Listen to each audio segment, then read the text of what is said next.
Assalamu alaikum, sisters and brothers. Imam Rahim here. Yes, the covenant. Break of seven seals. Well, brothers and sisters, a lot of technical difficulties today. Had two presentations prepared. One of them totally collapsed. I had to redo it. And this one had a lot of technical difficulties. Had two presentations planned. So, I had to redo the other one, and I'm going to rebroadcast that one immediately after this one. I think it's ready. And I'm getting a short version of this because I meant to start a couple hours ago. I had like several hours of technical issues. So I get a short version, and hopefully tomorrow I get a more detailed version. Because we're at work, brothers and sisters. And you're not aware of it. They make sure you're not aware of it. And many will be lost for lack of knowledge. It won't be because it won't be on my head. I took the responsibility. If you're going to take the responsibility, you got to take it 100%. Okay? You're going to take it. I'm not going to walk away from it. But then, the lessons talk about duty. But anyway, once you accept it, you got to give it 100%, bro. See, we're used to this devil's way. It's not the way. It's not our way. Not the way to God. Just ain't that a way, brothers. I keep trying to explain to you. It's not a way. Everything's right and exact. You take responsibility for something. See, okay, you be lackadaisical. Right, and then you got excuses. That's part of the language. Devil's language, excuses.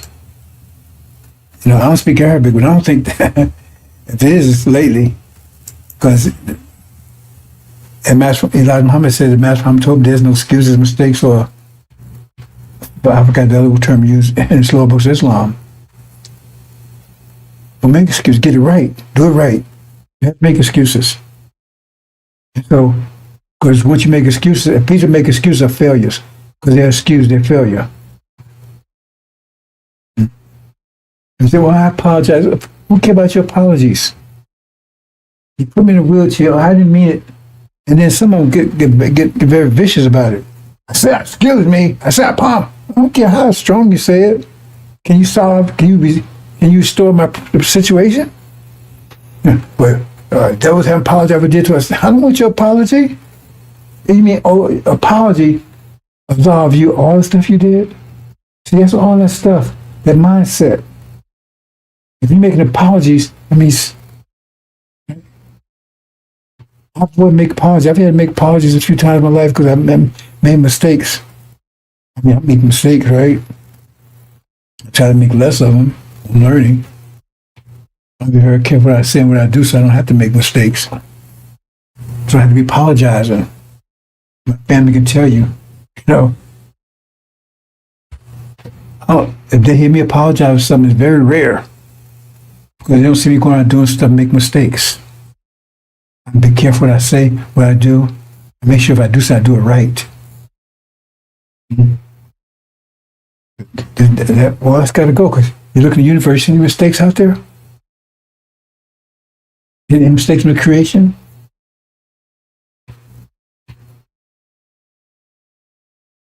Let me move on, brothers and sisters. Anyway, this here is still there. And so no one's a step to take advantage of this yet, brothers and sisters. $5,000.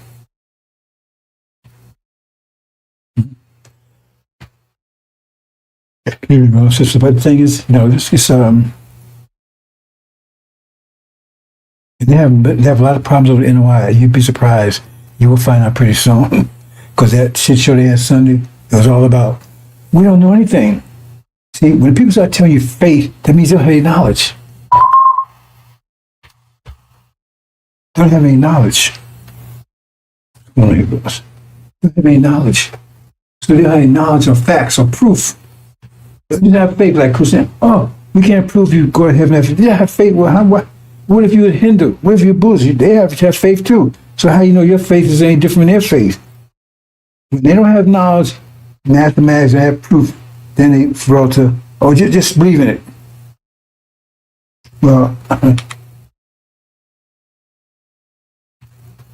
that's not going. That's not going to get past me. I'm hearing it. That's what put. See, the problem is they don't have any facts. They don't have any knowledge. They don't have any proofs. So they just have faith in Farrakhan. Just have faith in what he's saying.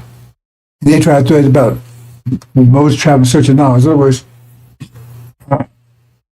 Moses and maybe just had the faith because, well, yeah, the man could have been right, could have been wrong. See, that's right there, and you say, well, see, because you understand what he's doing, just have faith in it, okay? And then use that to see. I can break that down a little better than a lot better than they did. Because first of all, Moses went look for the name of it is Moses traveling in search of knowledge. So he recognized that the man was a wise man. So it was Moses' problem wasn't about faith. If you recognize that's a wise man, you should listen. So that was Moses' issue. That's why the wise man had a problem with it. That was Moses' issue. Because you recognize, if you didn't recognize this wise man, then but you recognize a wise man, so you should just shut him up. Because you recognize a wise man means you look for knowledge, and then you question everything I do. You're not looking for knowledge, are you? That means you look for something more than you have. So when you're going to get it, you have to listen to somebody that has it and pay attention, then you get it. You go to a class, okay, you don't know algebra, you go to class, and you get knowledge, then you can question the teacher. Hold it, do you want to learn algebra or not? That was the problem. Moses traveled in search of knowledge. He recognized a wise man, and so that means he recognized the man was wiser than him. That means what the man would do, he wouldn't understand. Because the man didn't teach him, so he would understand, but he kept questioning, and that's what Moses' issue. That's not what Farrakhan. Farrakhan just told you he's a wise man. But he's not. And then they tell you, well, you have faith. Okay, all you do is, so what if he was born in India? Right? Have faith in Shiva. What if he was born in China? Have faith in Buddha. See, it's bullshit. Having faith is a dangerous thing. Having faith is a dangerous thing. They try to say all in all. See, you can always shut them down because they think they know something. They're stupid as hell. Because faith is what it's all about. You got to have faith. Okay, and faith in what? People in the Hindus got faith. If faith is all it is just faith, right? See what I'm saying? It's not. Faith is what you need in absent knowledge. And it's a dangerous thing because that means you don't know whether it's true or not. And so you have faith in it. If it's wrong, you're in trouble. If you got knowledge, you don't need faith anymore. I don't operate on, I have faith that Master Muhammad exists.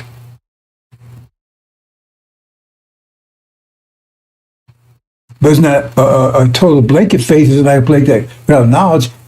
There's a lot of information, facts, and everything that suggests, right, that backs that up. Not just out of the blue. They don't have absolute knowledge, so there's an element of faith there. But it's faith that's tethered. I talked about this a long time ago. I haven't talked about it lately. It's faith that's tethered to facts, tethered to knowledge, tethered to math. It's tethered to something. Not just untethered faith. Untethered faith, you just believe, you just have faith. If you have faith, you need to tether to something that you can grab hold to and say, well, this is right, so that. The untethered faith is, because they can't prove that stuff in India. They can't prove that stuff in China. They can't prove that. Just have faith in it. So how is their faith in? And then some of them have more faith than you do. So faith is all about this. That's the problem, ain't it? Let's move on, brothers and sisters. I'm gonna get to my God, but I have this will be short, brothers. It has to be. I spent over 6 hours of this already, between 2 presentations and everything else. Not that I got other things to do, and I got to put that other one back on. and make sure, double check it, and make sure it works this time. Anyway, $5,000, so there it is. And again, right? If you read this, I'm not going to read it, but it tells you clearly, you got to believe in the Bible too. I think of believing all these bad translations, right? I mean, if you're a believer, I ain't saying you got to believe in anything, right? Because this is an act of faith too, unless you got some knowledge. But if you're going to say the Quran is right, you got to say the Bible is right too. See that? See, you can make a connection. If you're going to say the Bible is right, the Quran is right, and that's what the Quran is telling you right there, then you got to accept the Bible too. Now, you may reject both, but if you say it's tethered to something, oh boy, here we go. Oh, am I going to have another problem here?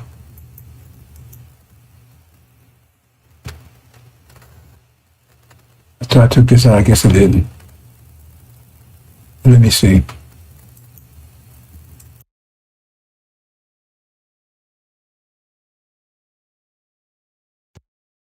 Do you then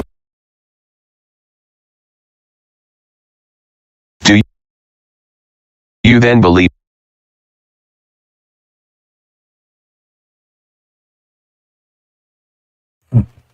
Okay, I'm going to have to tell you because she's a brother. Because I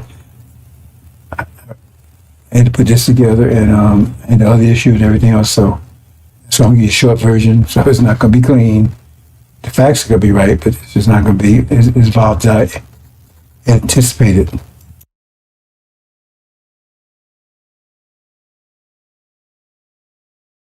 Do you then believe in a part of the book and disbelieve in the other? What then is the reward of such among you as do this but disgrace in the life of this world, and on the day of resurrection they shall be sent back to the most grievous chastisement? And Allah is not heedless of what you do. 86 These are they who buy the life of this world for the hereafter, so their chastisement shall not be lightened, nor shall they be helped.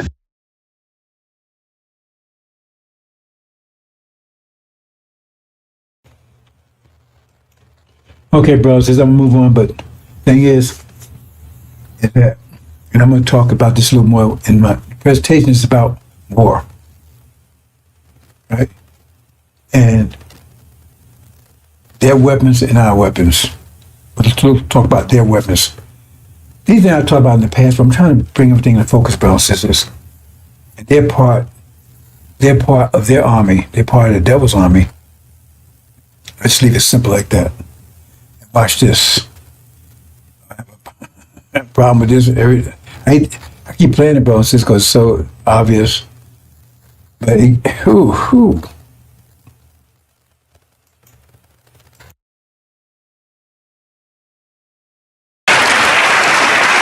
gotta do this. Do you mind? Yes, I'm gonna do something. I don't want to put my brother on the spot. See, this is this. This is something else. Love and faith transcends color. And the reason why we embrace Father Flagler as a brother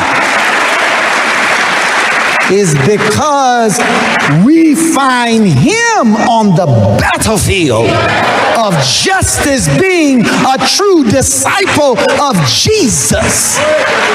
And the last thing I'll say is you'll never call us racist. Yes, sir. Yes, sir. Because this day that we honor, yes, sir, Master Fard Muhammad, if you see an image of him, put his image up. Yes, sir. That's the man whose father was a black man and his mother a Caucasian. And how many of us have a parent that's a Caucasian or grandparent? It's not about color. It's about our submission to the will of God. And in that find common ground in unity. Yes, sir. So I'm only one shade lighter than you, so. And Mustafa may be 4 more shades lighter.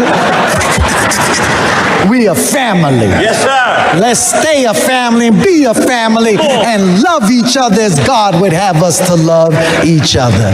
We love you, Father. Happy Savior's Day. Thank you. I had to do that. And we love you. Go ahead. One more time, brother.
I have to take a break every time that comes on, bro and sisters, because that's some sick shit there, boy. And that's totally, ain't no fans of bust about. It's totally against everything Elijah Mama taught.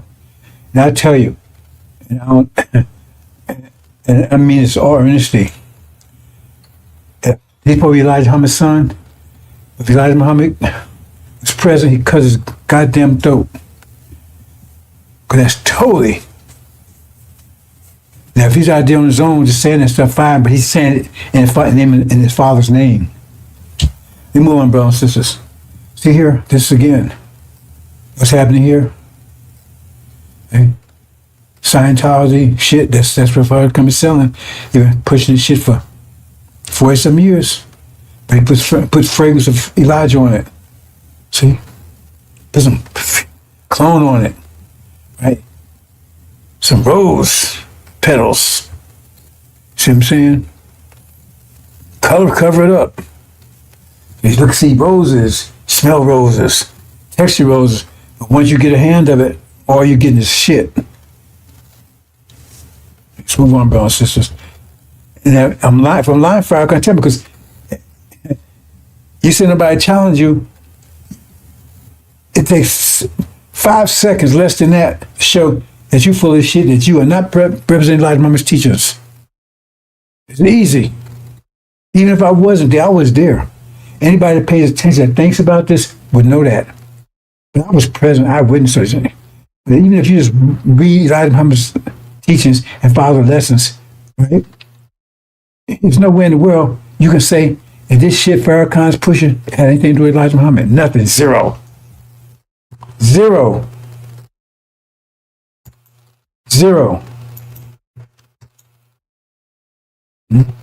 Fragrance of Elijah. See, he got to come at the inner wire. I'm talk about that more another time, but that's his mission. You're gonna find out in a few minutes he's owned by the devils. They got him. They got him a couple of ways. One way they got him, and I shouldn't even talk about this, right? Because he's a coward anyway. They had him ever since. They had him. Well, the point is, all they got to do. Let me move on. You'll find out in a minute. If you think about it, you'll see right away you got him. It's right here, see? That's what he's doing. Tell him I'm wrong, Farrakhan.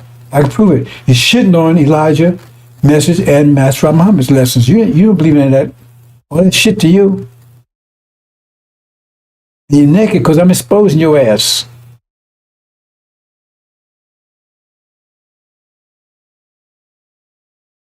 Just a few more days, brothers and sisters. Let's listen to this.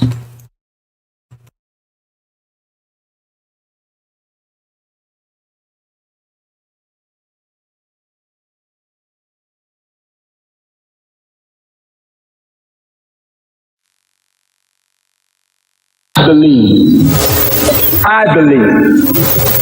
that America can be beautiful.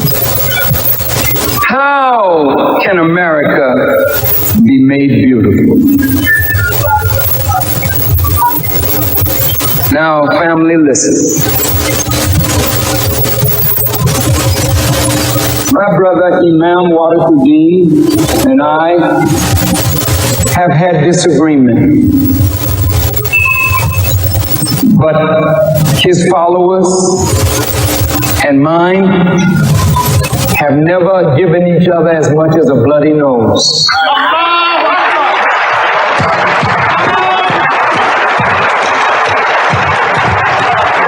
Because in spite of our differences, there's a deep love in us.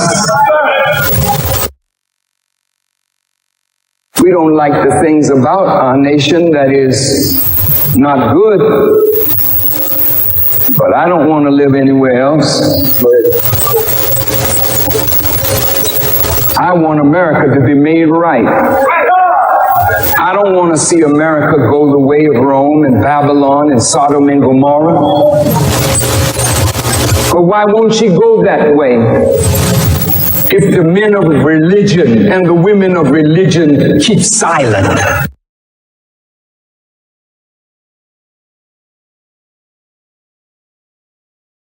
Ezekiel tears down, brother, says, like I said, the ones that's with him are emotionals because they're not on mental. Okay, if you follow what the so-called Christians say, right? Jesus is the what they call Jesus, because you got the Father, you got the Son, but the Son is the one in the world.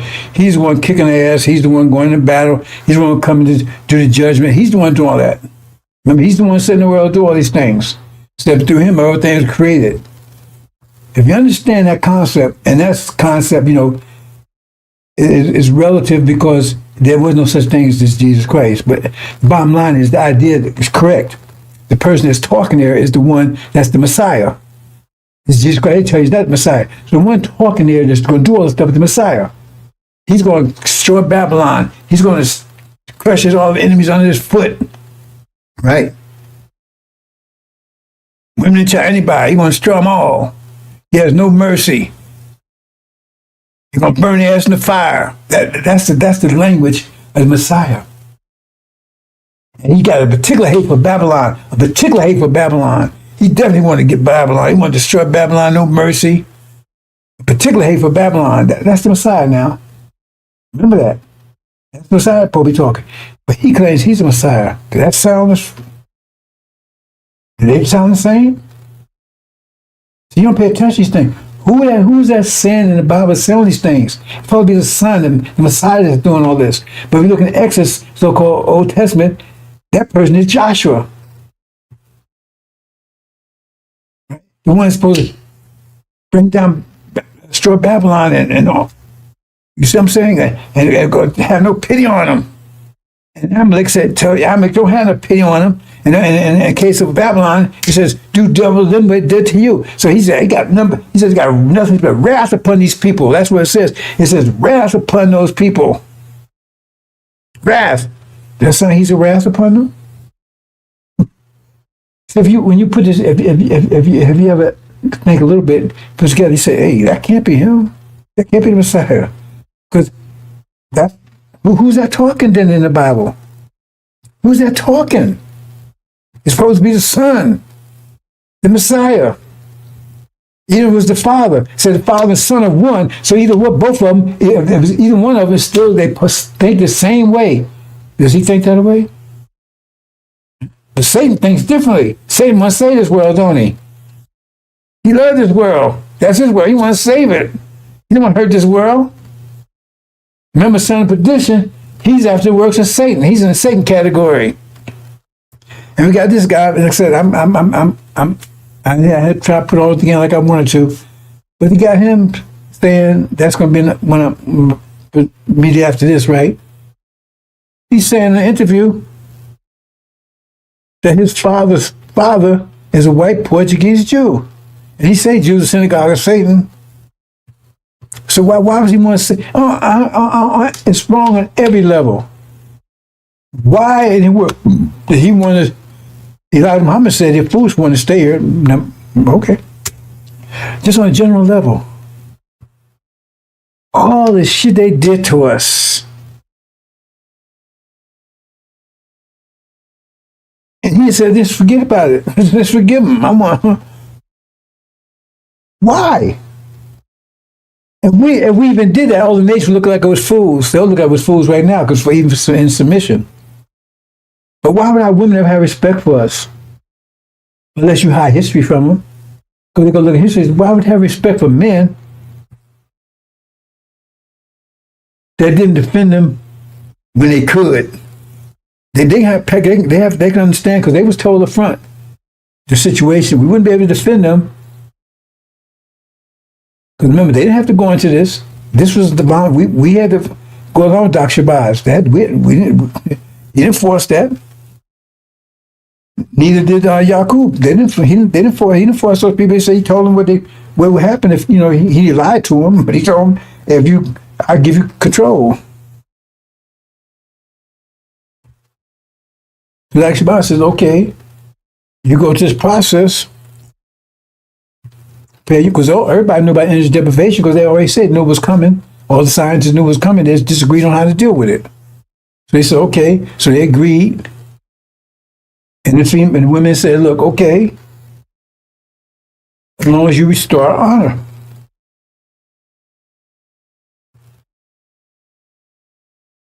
You understand? Restore our dignity.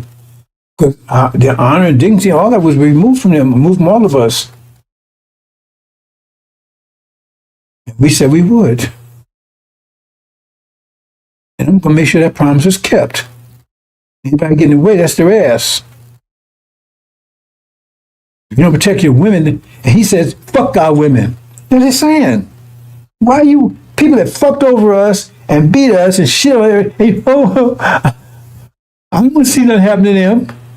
You get it? Yeah, I said, well, why would he? Oh, he's Jesus. He wants to forgive everybody. Is that not even that so-called Jesus they made up in the Bible? He ain't talking that way. He said, I ain't coming to no peace. I'm coming to take your ass. So why is he talking like that? You don't give a damn about what he went through? Because he didn't go through it. His parents was the one that was doing it. He's the seed of his father. He didn't see Abraham. Well, I mean, it's unimaginable. Why would he be saying that after all that she went through with the worst hell and by these most evil people on the planet? The lesson say it, Elijah say it. And he said, oh, just forgive him. Fuck it. Man, fuck's been in the past, man. We forget all that, man. Let's move on. Really? Really? And even if we did that, even if we were stupid enough to do that, what would stop him doing it again? You heard preventive maintenance? I mean, deterrence? You kick somebody's ass, so they'll come back and do it again. Because if you sit there and they kick your ass and you just sit there, they'll keep on kicking your ass. That's what they did to us for 20 years. They didn't stop. Because we laid there and took it. We was told to do it, so we did. And they didn't stop doing it on their own. They tried to tell you they stopped slavery. No, they didn't. Let me speak on that a little minute. There's a lot more to that. They didn't do it, they wanted to manage it. But one other thing is that this guy said, well, the British outlawed the slave trade. That's bullshit. What happened was once America and Britain got into it, and they broke away from Britain, right? Then Britain says they couldn't attack them militarily, so they said, they sanctions. Okay, what we're going to do is we're going to attack them economically because their whole economic system was based on slaving us. So they said, well, let's put a law and stop it. Because if we stop it, they're going to crash and they're going to be running back to us again. That's why they did it. They didn't do it because of the love for you. They were still in South Africa and all those other places ripping off people. Who do you think was down there in South Africa? That didn't stop them to what, 30, 40 few years ago? So you call it not slavery, or apartheid, or you call it whatever you want to call it. They got different names for different things, right? They didn't do it out of morality. They was trying to attack American economic system because the whole was based on enslavement. If they could stop it, they could have forced, like sanctions, right? Forced them on their knees. Okay, you can't own slaves. Economic system, so they had to Had to go back and say, I'm sorry, Daddy. Can I come back home? That's what it's all about. Move on, brothers and sisters. Lies, lies, lies. Let's go on. Now, see, this is how he feels about the devils. Oh, now this is how he feels about his followers. They're stupid enough to follow him. Now, he's telling his followers now, the ones that made him rich, he's a multimillionaire, the same ones he robbed, because he's the one that destroyed the nation of Islam. He destroyed it. Him and Wallace together. They got rid of all the jobs. Keep this in mind when you hear this. They got rid of all the jobs. They liquidated everything, took his assets. Wallace said, we don't need, he was his Wallace right-hand man, stayed right next to him. And he was with him for years. Even though he says he knew what Wallace was doing, but he still stayed with him. So, I mean, he's complicit, right? Keep that in mind now. He just told you how he want to just forget the devils. And we loved him, and I want to stay here and all that stuff, right? That's how you feel about them. But how do you feel about the people that would protect him and put money in his pocket and made him rich and everything else? Let's see how you feel about them. Let me talk to them now. When the Muslims were alive. Say it again.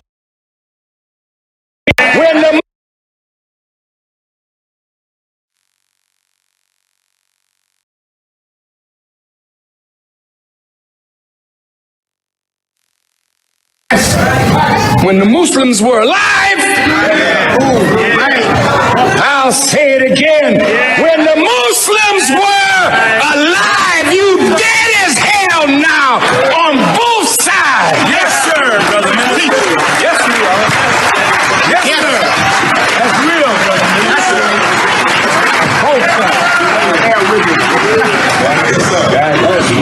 Wake us up, dear Apostle. When we was alive, we set up schools. That's right. When we were alive, we had supermarkets. That's right. We owned buildings. We owned farmland. We were busy doing something, hiring our people. Well, I'm telling the Muslims, damn it, if you don't come alive, you will die like you are. And I will say, thank you, Allah, because if they're not doing nothing on top of the earth, let the worms eat their ass.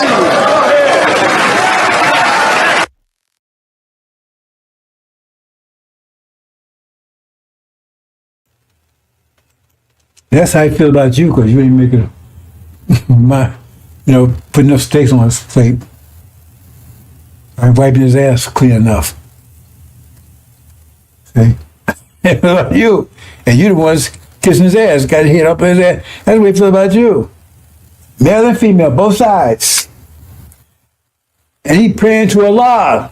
Allah now, invoke Allah's name. The worms eat your ass. And just because you ain't putting enough steak on his plate. But the devils,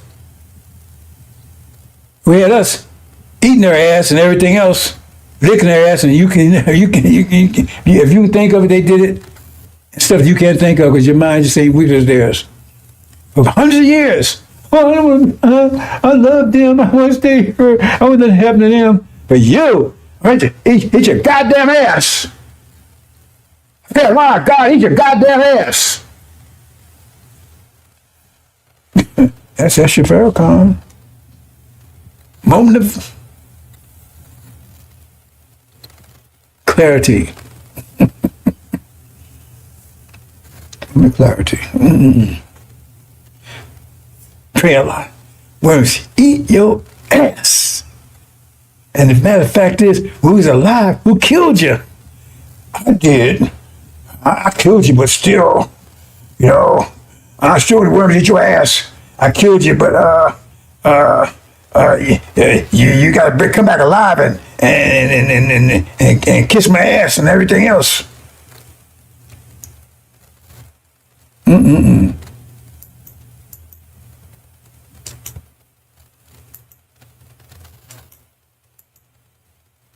Let's hear that again.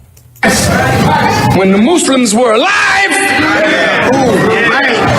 I'll say it again. When the Muslims were alive, you dead as hell now on both sides. Yes, sir, brother Millie. Yes, we are. Yes, sir. That's real, brother Millie. Both sides. Wake us up here, Apostle. When we was alive, we set up schools. That's right. When we were alive, we had supermarkets. That's right. We owned buildings. We owned farmland. We were busy doing something, hiring our people. Well, I'm telling the Muslims, damn it, if you don't come alive, you will die like you are. And I will say, thank you, Allah, because if they're not doing nothing on top of the earth, let the worms eat their ass.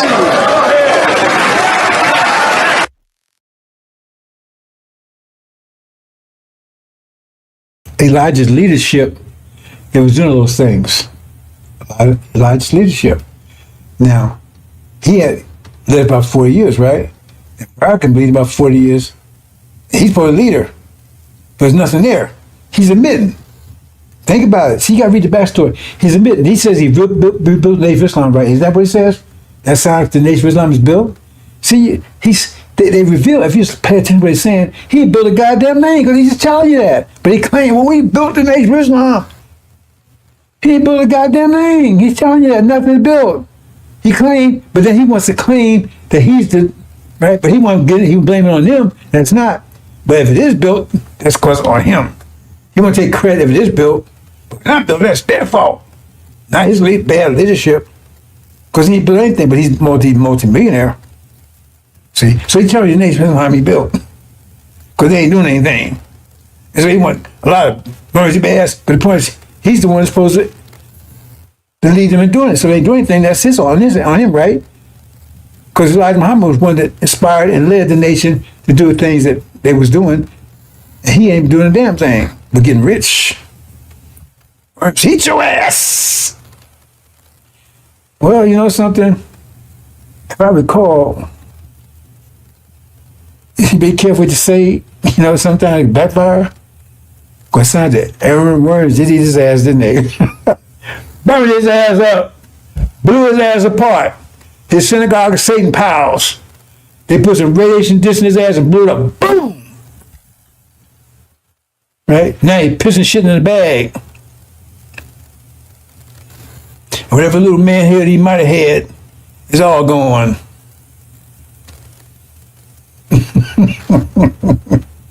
Consequence, boy. Ooh.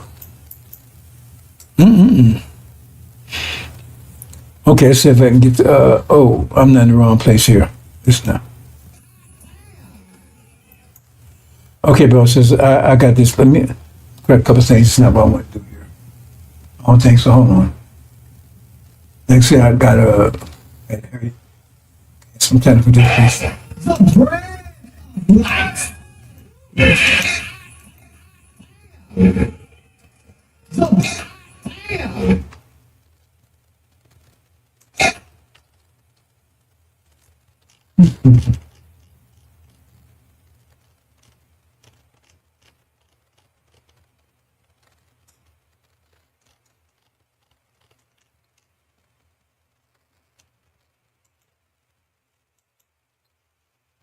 Okay, I'll play a couple of these things, but it's some kind of distraction, but I put in the wrong place, so I'd go with it anyway.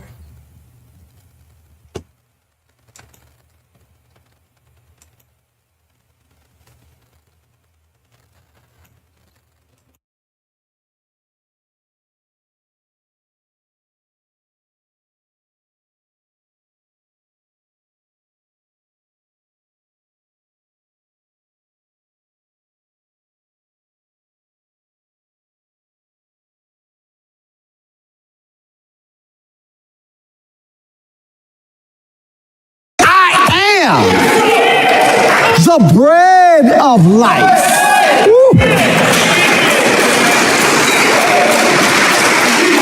He's not asking us to eat his flesh. But the word that comes from my lips will give you life, will give you hope, will give you direction, will give you power for your life. I am the door. If you come by me, I can take you out of the world of Satan. And I open the door of God's kingdom to you. Isn't that beautiful? Ooh, y'all got me all fired up here. So Satan, he doesn't want you to gain access to that man that has the resurrecting, transformative power for your and my life. He doesn't want us to access that good shepherd, that true vine, that one that is the life of God among the people. So he has to do everything in his power to misrepresent that man. So the people say, he represents life, but the enemy wants to represent him as death. See, the opposite. So look at all the ugly things they said about Jesus, right? Falsely charged, lied on him. Why? So you won't access him. Look at all of the things that they say about Farrakhan. But guess what they don't say about him, which is the most important. And I have been reading all of the ugly things that they have said about my minister for 40 plus years. That's right. But the one thing they don't say is that Farrakhan is a liar.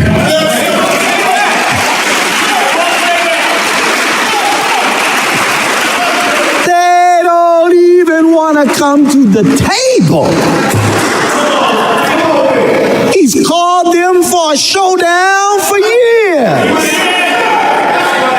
Well, you so bad. You got the truth. You say you're right. Well, come to the table and prove your claim against this good man. But you know you can't do that because you know that Farrakhan is telling the truth. All praise is due to Allah for the Honorable Minister Louis Farrakhan.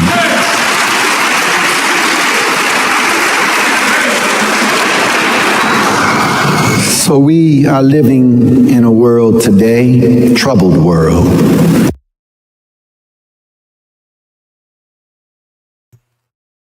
Right there, that's an absolute lie. I showed you in the beginning, $5,000. Been there for years. They know about it. I was over there for a while. They know about $5,000, but I challenge them. So that's a lie right there. Farrakhan's a goddamn liar. I actually got presentations out there.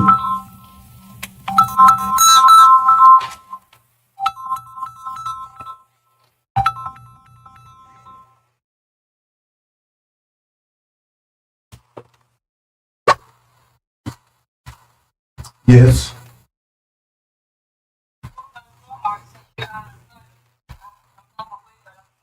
I just asked. You had to call me. You ripped up my session. Oh, I'm sorry. I thought you finished. Sorry. Sorry.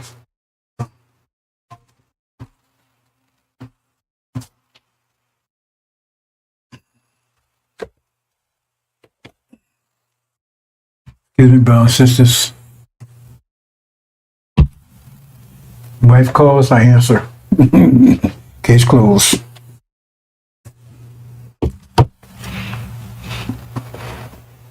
Issue with that? See ya. They talking about Farrakhan there. He's the Messiah. And then it's an open lie. I've been calling a lie for years, and they know well aware of it. You don't call a lie and an open challenge. Step up. I said step up. I'll prove you're a liar and that Farrakhan no damn good and heartbeat. They can't prove the opposite. That's why they didn't step up and get that $5,000. They're all liars over there. Good morning, brothers and sisters.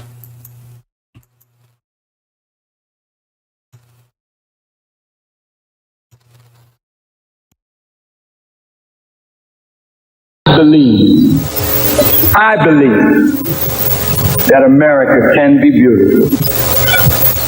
How can America be made beautiful? Now, family, listen. My brother Imam Wadakuddin and I have had disagreement, but his followers and mine have never given each other as much as a bloody nose.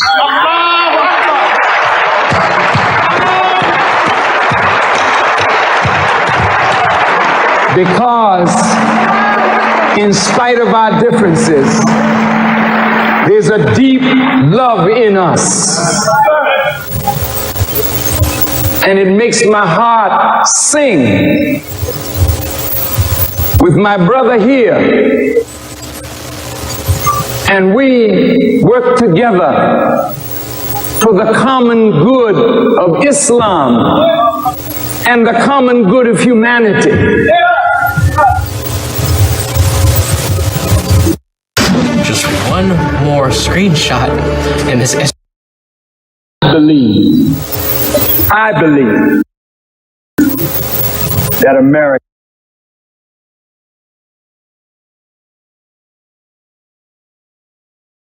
we don't like the things about our nation that is not good, but I don't want to live anywhere else. I want America to be made right.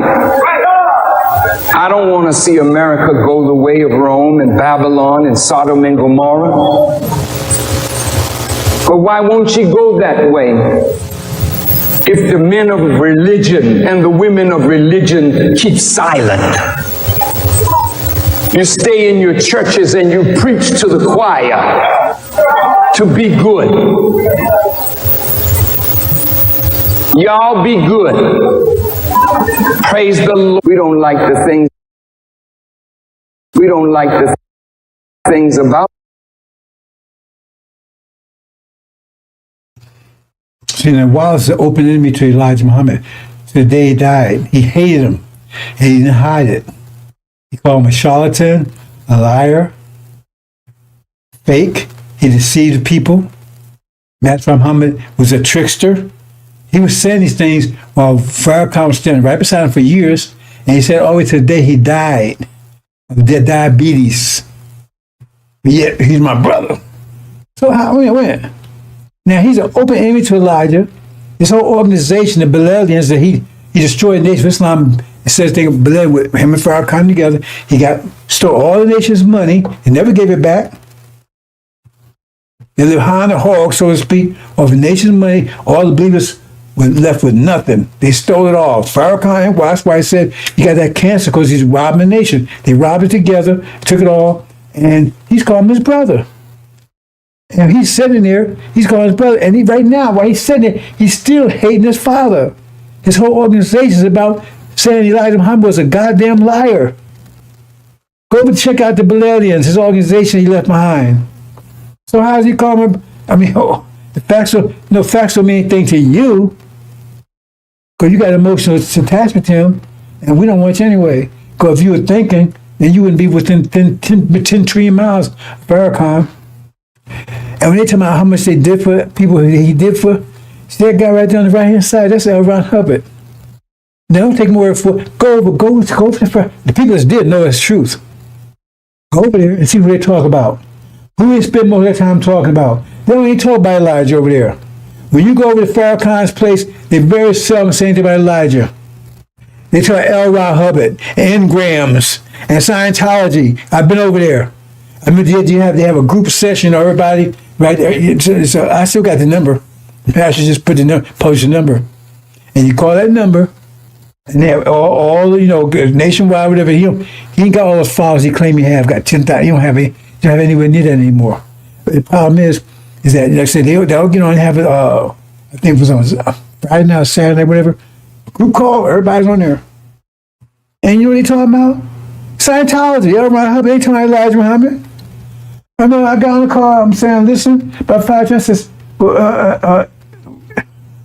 anybody got anything about Elijah? They muted me right away. Tell them lying, Farrakhan. They don't know how much he done for them. They talking about Scientology, because now their minds clear, all that kind of stuff. It's L. Ron Hubbard. Tell them lying, Farrakhan.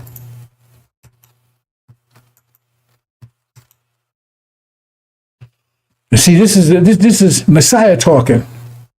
Now, Ishmael trying to make you think of Farrakhan Messiah, but the man's he can't even move his own wheelchair now. He's shitting and pissing in a bag. That's a curse. Right? I come to send fire on earth, and what will I? In other words, he can't wait to have to get it to happen. But I have it be baptized with, and how I am straightened, or the other word he used. What's the other word he used? Not straightened. Distressed. How stressed I am to be accomplished. Right? See, it depends on the translation. Same thing, right? He can't wait to kick ass. That ain't what Farrakhan said. And you notice how Farrakhan, he smiled at me, talking about the devil. Oh, I make America good. How can we make America good? So he tells you it's evil that you got to make it good. Why are you going to waste time making it good? 40 years you ain't made it good yet? You said, read what he's saying. I can make, but it's still bad. So in other words, if it's bad, how is it bad? It's bad for us. I mean, it's still kicking our ass, and you still kissing their ass because you're one of them. Mm-hmm. Suppose I ain't coming to bring peace on earth. Now I came to bring division. See? No, he wants to bring peace. Let's save it. That's the Messiah talking there. So he's talking both sides of his mouth, where he got a crack pipe in one hand and some rose in the other. You gotta understand who is talking here. That's Messiah's talking. That's not, but Farrakhan believes in Messiah, right? So, what is he got? Schizophrenic? Do you pay attention to these things? See, and this is the Messiah talking again. I have tried this wine press alone. I think I have a. Okay. I have trodden the wine press alone, and of the people there was none with me. For I will tread them in mine anger, and trample them in.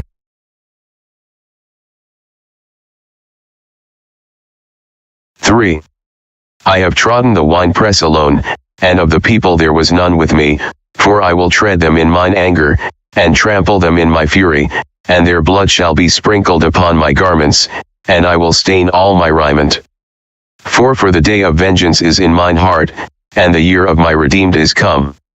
5. And I looked, and there was none to help, and I wondered that there was none to uphold, therefore mine own arm brought salvation unto me, and my fury, it upheld me. 6. And I will tread down the people in mine anger, and make them drunk in my fury, and I will bring down their strength to the earth. You understand, brothers and sisters? That's Messiah talking. Even if it ain't Messiah, if you say it's the God, well, they won, they think the same way. That sound like Farrakhan? He can't wait to tear his goddamn place up. His fury, his anger. Can America be made great again? How can we make America good again? And my friend Wallace over there, the one that say, well, Elijah Muhammad ain't no goddamn good, that's my brother. He's the one Bad mouth and fat Elijah Muhammad all over the place. Say Elijah Muhammad a trickster. And he say, fuck my God. He ain't no damn good, but he's my brother.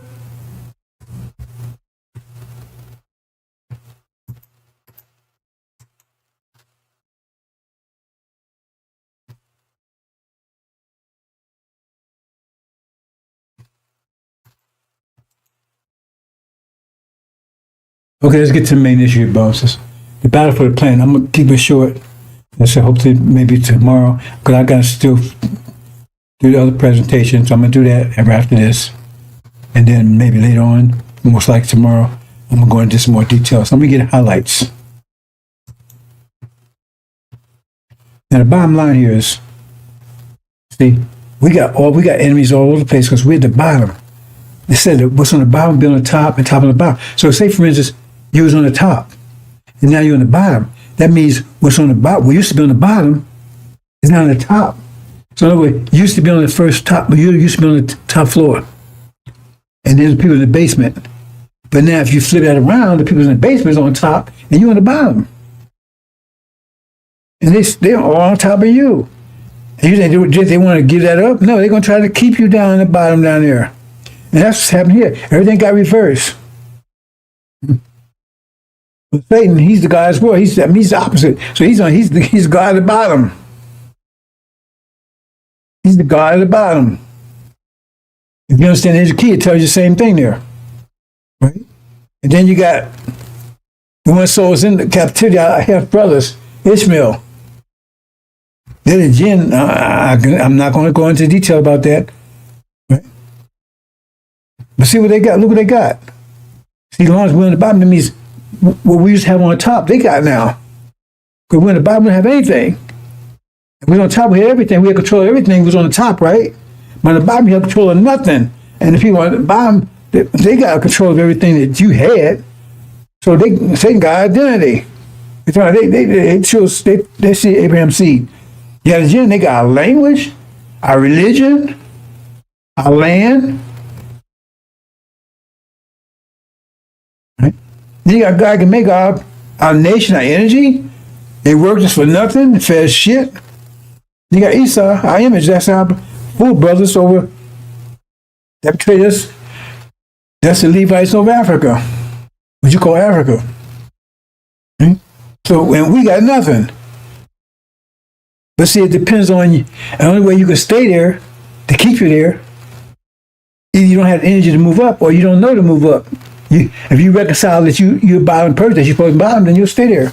If you reconcile, and so what? That means you have to recognize the ones that used to be on the bottom. You have to come to understanding that, no, that's the one that's on the top. So if he's on the top, that means you're supposed to be on the bottom. Because he's the opposite of you. And that's why they put falsehood up there, because if there's treats Abraham, then we must be Ham. We must be enslaved. And so if you reconcile that, then you ain't going to try to change the situation, and they'll keep you under control, keep you in the basement. Oh, see, because you don't want to be in the basement, but then if you realize, hey, that's where you're supposed to be, and you're going to make the best of it. Right? Because you say, hey, no, well, that's the way it is. I mean, we're in the basement. We was born in the basement, and they up here on the top floor, so that must be where it is. So, but if you realize that, no, that's you the top. So, hey, what the hell I'm doing here in the bottom for? What the hell I'm doing here in the bottom? You ain't gonna be satisfied. That's one of the tricks. If they tell you, and they told our people, if you was so-called in Africa, run around, cannibals, sick all the time, eating each other, run around naked, and they tell how women was. When I was a child, they told how women were savage, how they run around naked. You seen them lately? You see these women lately out here walking on the streets, and gym and everything else, got no clothes on. They're the ones, but anyway. So if you bow into that, then you think, hey man, I'm glad they got us out of that, man. Even though they might have whooped our ass, but they still saved us. Because man, we was just savages, man. We was food, and we eating each other, and lions eating us and everything else. So if they get you to believe that, that's all a lie. all these tricks. Let's want to talk about it a little more. I should probably just wait till tomorrow because I want to get full talk on this, but I'm gonna give you the highlights. Okay. Oh, here we go again. Hold on. Hold on, brothers. It's okay. Just give me a second here.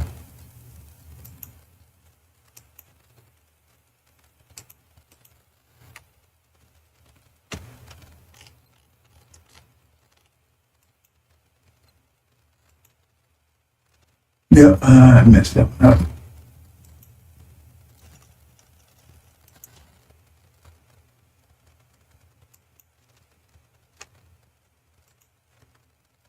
Okay.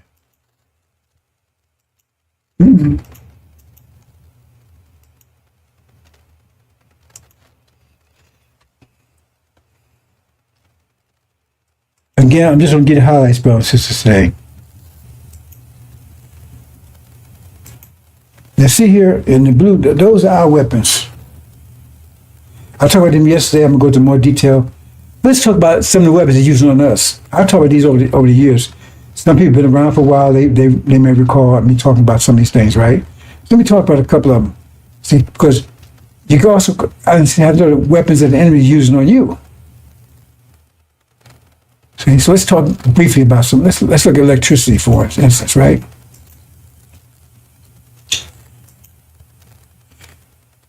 You see, this is how electricity works. So like electrons, those are yellow things, and the protons are the red things. And each proton naturally comes with one electron. I'm not going into details about that, but each proton then is neutral. But you ionize, by you take an electron away, then it's try to pull one back. Because it bounces like a magnet. It bounces out. One, they attract each other. One has a positive charge, one has a negative charge. Right? They say electrons have a negative charge and the proton has a positive charge. So they connect together. So this is normal. This is a normal situation. Say like a circuit, right? So each proton has one electron. So nothing happens there. Right? See? So what happens is if you pull one electron away from that, just take one electron away from that, watch what happens.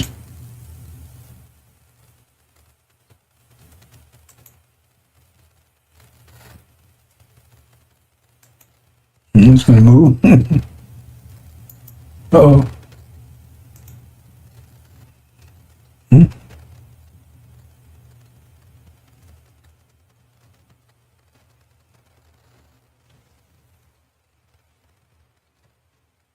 So what happens?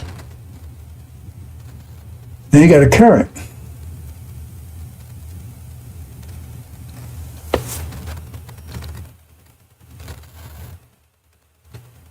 I don't know if you can really see it, but you have a current going now, right?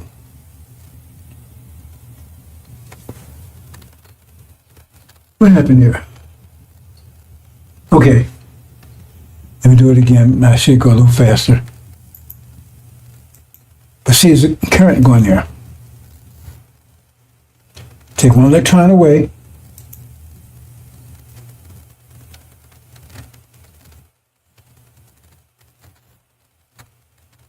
Okay.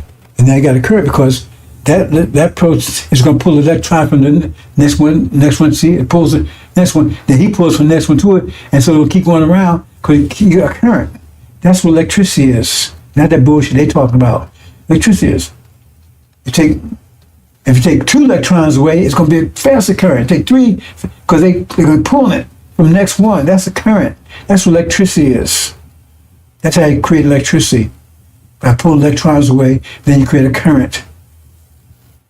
See? That's why batteries go dead, because you have equal amount of that's why you got two sides of the battery. One side got the protons, one side got the electrons. And that's the simplest way. It's really a little more complicated than that, but if you look at it, like one side got the proton, side got electrons, and what happens is that it gets neutral on both sides, so there's no current anymore. That's not, I shouldn't say it that way because that's not quite. That's going to confuse you. The bottom line is that you have less electrons when I don't know how to explain, but a good analogy. The bottom line is that when a battery, right, one side has more electrons than the other, put it that way. But when it's dispersed, the battery's dead because there's no current anymore. Right? So that's why whenever we charge batteries, they just pull electrons out. Right? So I guess, but I'm gonna leave it there. Anyway, that's what electricity. So what does that mean? How does that apply to you? Okay, each one of us needs a certain amount of energy. It depends on our situation. Since we have any discipline, we need more. If you're disciplined, right, you need, because you need so much food and shelter and all that kind of stuff to survive, right?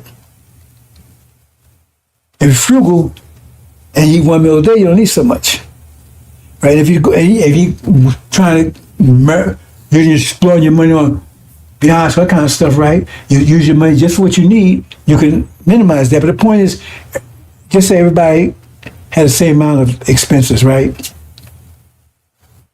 Okay, so say your basic expenses is $100 a day, right? So the devil controls your community. He makes sure that $100 a day don't get in that community. He makes sure you don't get paid enough or whatever. So all you get is maybe $50 a day. Well, yeah, but you need 100. You need 100 to survive. So then you're gonna start taking from somebody else. Now that'll make you a thief. Because back at Prophet Muhammad's time, there's a situation where they had a famine, and they have a law: if you steal, charge your hand up. But they relaxed that law. People were going. They were steal this because they needed food to take care of their family. They weren't thieves. They was trying self-preservation. You can't argue with that one. I can't argue with adults doing what they're doing. They try to survive, right? I can't argue with roaches for doing what they're doing, but I don't want roaches in my house. You understand what I'm saying? So the thing is, as they keep in the community, they make sure there's never enough in there. And the double side of it is, I'm gonna get to discipline in a minute, is they make sure that you misuse your energy, so therefore you need more than you know. If you just kept it like, say, Elijah Muhammad told you, don't be wasting money, eat one meal a day. If you did it that way, you could break that, because therefore you wouldn't need as much. If everybody did that, that wouldn't work. But if everybody doing later, party, get this, get you a Lincoln, or you waste. Therefore now everybody, you need more, but you can't afford that. All that you need. You don't need that stuff, but you think you need it. So you can't afford your wants, put it that way. You indulge in your wants, but you can't afford them. Therefore you're going to take from somebody else. So you can keep your wants fed. And that's what happens. So have us take from each other. Okay? And they well inside, because once you do it, you start hating each other. That's one thing. And the other thing is now they got prisons for you. Now you think that's a joke. That's one of the things to make sure it's not enough in that community. So we be taking from each other. So they then call us thieves. Say, thieves and robbers. No. Well, if you out here just indulging, just indulging all your fantasies, yeah, because you don't need to do that.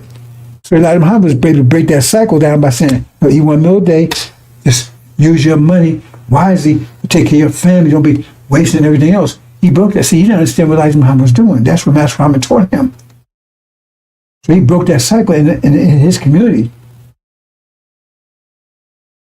And the rest of the community still was doing this stuff. The devil uses purposely. You say, okay, how much, they figure out how much they need to survive, how much your rent is, in the car, all that stuff. Make sure you never get paid. They control how much you get an hour, right? They know you're never going to have enough money to do that. So therefore, they know that you're going to be taking from other people if you want to survive. I'll go more in that, maybe more tomorrow. But they're using mathematics against you. And because you don't know mathematics, you let them do it. Elijah Muhammad came and gave them mathematics to overcome this, because once you did it, then and you had your own, so you could determine how much money you. So you had a problem in this community. You have in Farrakhan's community, because those people, these are, I've dealt with them. These are robbers over there. My wife been married to 3 of those clowns. All of them was dogs. Farrakhan's folks, somehow night sales over there. Let's say, okay, lectures, let's go to another one.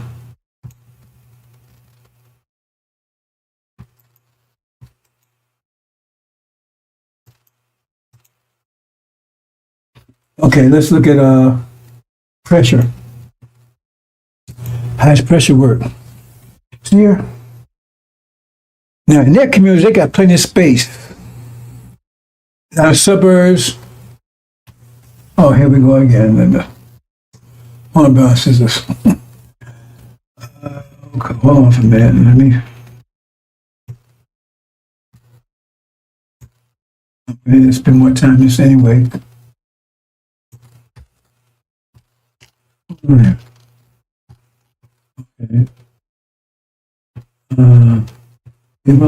Atmosphere.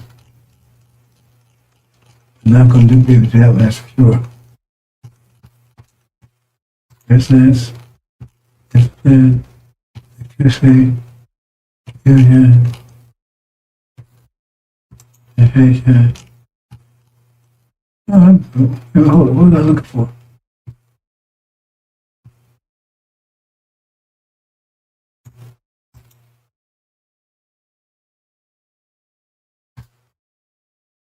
Pressure, right.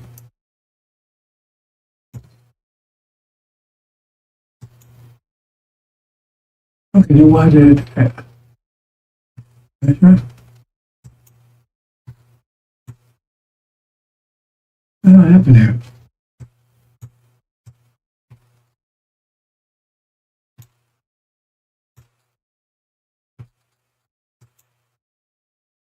Okay, I'm happy in process. Let me move on.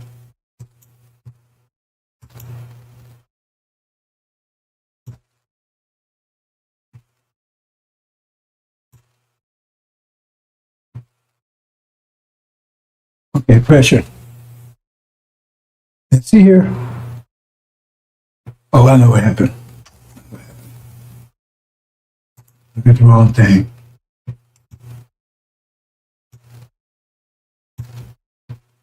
Yeah.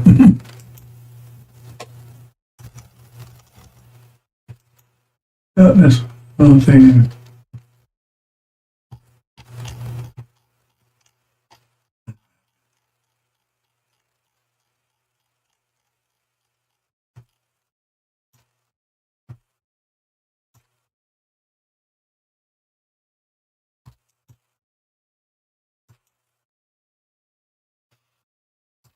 Okay. Let's see. If you understand, I keep trying to explain to you about you got to study pressure because that pressure is the physics of our reality. Pressure is the science that governs our reality. Your whole body is based on pressure. If you understand that principle, you can see all kinds of things. You can start even prophesy to a certain extent because everything is based on pressure. Pressure is energy. It's a form of energy. Right? So I'm not, anyway, you see here? So you got the devils, you got false energy. See, they got plenty of room. You know, the suburbs got plenty of room, all this stuff. Right? They keep you bottled up in the city. So in the cities, because when you're pressured, if you take like an elevator, right? If you make the elevator smaller, smaller, smaller, you're going to feel, if you're going to start fighting because they want room, right? Because you put pressure on. You got an elevator, so you got, and you make the elevator small, but the people stay in there, then you're going to start squeezing people. People going to get mad, angry, because they ain't got, that's what happened. So they keep us angry, fighting each other. Forget about electricity, right? Because we're all bound up together. And we all bound together, right? Because we all got different wants and desires and things, right? So I want to play rap music, you want to play blues. So now, you right next door, you playing blues. Hey man, I want you to turn it down. What do you mean? I want to hear my blues, man. See? So you always conflict with each other. Okay? Yeah. Hey man, why your children run upstairs, man? You make a noise. Hey man, you got a problem there? Move. So we start hating each other because we could find a small space. We weren't like that. We was home before he got here. We had plenty of space, plenty of room. But here, they keep you, that's why they do it. And they know that the more they squeeze you in a small space, the more you're going to fight with each other, you're going to hate each other. You're not going to have any peace, you're not going to have any quiet. That's what people say, I don't want to live around niggas. Because you're damn near sitting on their lap. I hear people say it. So I want to say, you know, I say, man, I know it's wrong. I understand it better now, but they do that to keep you against each other, upset. Right? Crowded. These so-called, what do they call it, high-rise buildings, whatever. You got, what do you call them, projects. You think you got a piece of quiet up in there?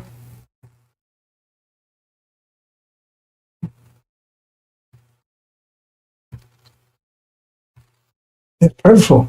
Unless some of you get out, mostly that's where you are. Closed in, pushed in together. It's purposeful. Well, they got plenty of room. They can relax. Right? They don't have to listen to people's noise next door, all that kind of stuff. And you have no peace. You'll be irritable all the time, upset. That's purposeful. That's not just something they do. They apply science against you. Remember, they almost told our names. They apply science against you. They know you're going to be at each other, stroke, killing each other and everything else, mad at each other, fighting with each other. Let's go on to the next one. I'm just getting a short version, brothers and sisters. This science they apply on you, but you don't pay attention to it because you're too busy with NFL, Beyonce, all that bullshit. Okay? Let's look at confusion. This is another one. Something to do with pressure. I don't know if let me go check real quick, see if I messed this one up too.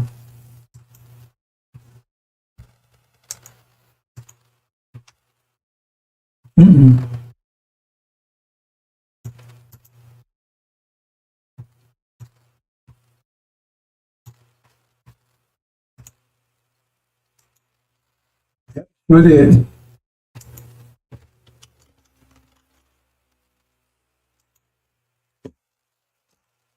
Pressure in the computer. We check the other types, so I have to do it again. Electricity. It's a fan. How about that one?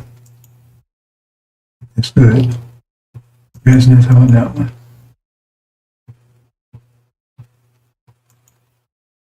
That's good. Okay, I guess the rest of them okay.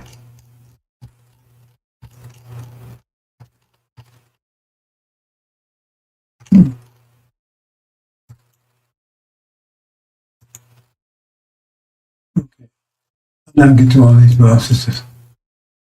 I'm just going to highlight.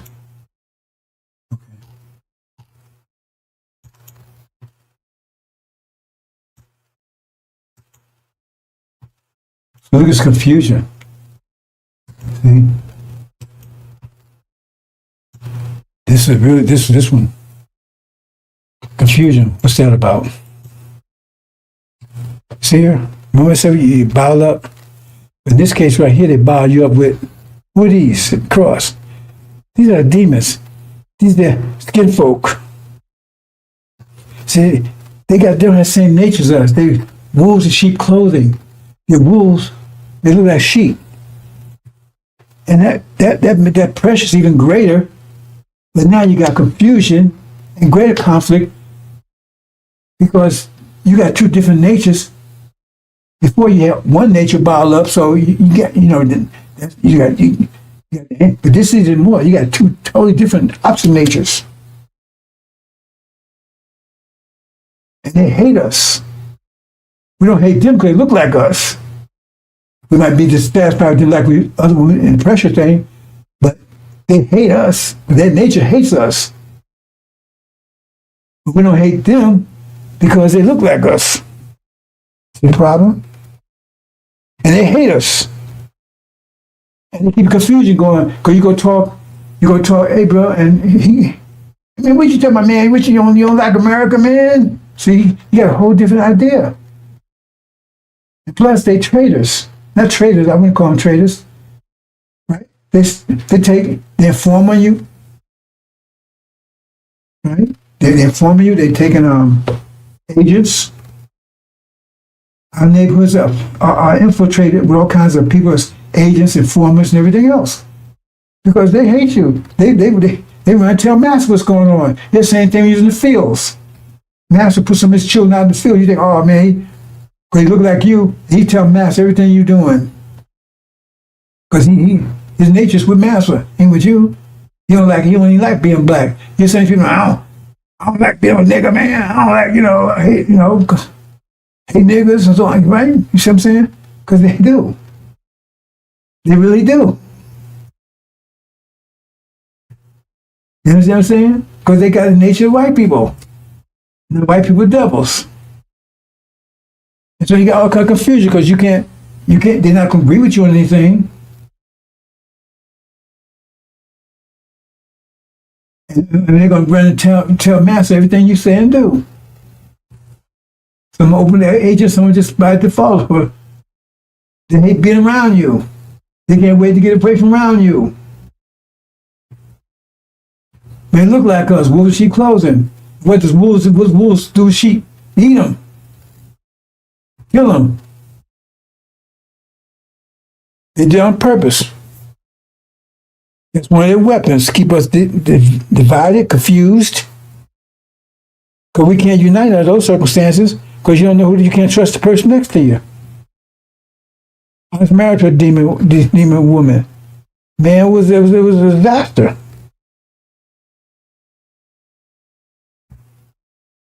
And I didn't understand demons at the time when I married her. When it came and at divorce, she really showed up. Because she claimed she'd be a mushy, she wasn't no mushy. She wanted nothing to do it. She thought she was going to convert me to Christianity. That was her mindset. So what she told her, because she was that sure she couldn't. When she found out she couldn't turn me, she had a nervous breakdown. She went off. And when the divorce thing, because I told her, just give her whatever she wanted. I didn't fight her. My lawyer got mad at me. I said, whatever she wants to let her have it. See, I don't see it that way. I understand how pressure works and math works. She got everything she wanted and burned her ass up. And things worked out for me. Anyway, he said, no white man gonna tell him what to do to his children and everything. See? That demon. I didn't say anything. I said, I'm not getting in argue with her. I wouldn't take the stand, nothing. My lawyer said, you got that. I said, I ain't gonna do anything. I said, give her whatever she wants. What you need me for? I said, no, well, if you want to leave, I gotta pay you. Right? But I'm not gonna fight. Let her have whatever she wants. Right? And fool, a couple of years ago, right, come calling me. God was talking to my grandson, right? She grabbed the phone. How come we don't talk? Whatever. You understand what I'm saying? These are intentional things, brothers and sisters. Keep you divided, because you can never unite under those circumstances. That's why he said to separate the chaff from the wheat. That's what Christ said, Lord, they're separated. Because as long as they're amongst us, we're going to be confused because we can't know who's who. Can't trust anybody because it could be a wolf. Okay? There's no trick they use. They did it intentionally. Rape our women. You think the devils don't understand that follows the seed? You think the devil understands that the seed is what makes you, how you know they do it? They understand that? Because remember, say Adam, to Adam all our names. I can tell you proof, give you absolute proof that they understand that. They don't want you to understand it. Why do they tell a woman take the man's last name? They can track the seed.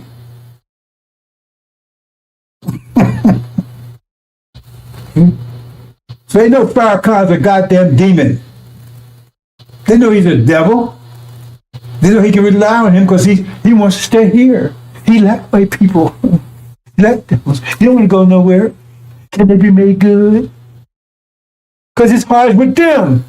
But when it comes to you, holy worms eat your goddamn ass. You understand? God, man, can't worship, man. The Quran says all of them were believing that shit before they died. That's what the Quran says. Is that what he says? You can't believe in Master Muhammad because he prays. You can't believe in flesh, so that means Elijah Muhammad said God's a man. No ifs, ands, or buts. But I mean, that's totally clear. But Farrakhan just told you he's not. Because he says you can't worship a flesh. And he said, Master Muhammad plays, so he can't be worshiped. He can't. If he can't, then he must be praying to something that's not flesh. Some originator. I think I'm leave it there, brothers and sisters. Yeah. Oh wow, I'm way over. I'm gonna probably get a full version tomorrow. Yeah, that's what we all mix together. That's why we can't unite. That's the confusion that keeps from uniting. That's one of the reasons. But you have to have a unified vision too. See, that's what happens. Suleiman has to separate. They have two armies. You can have two armies. One's going to fight to take America, and one's fighting to get the hell out of here. And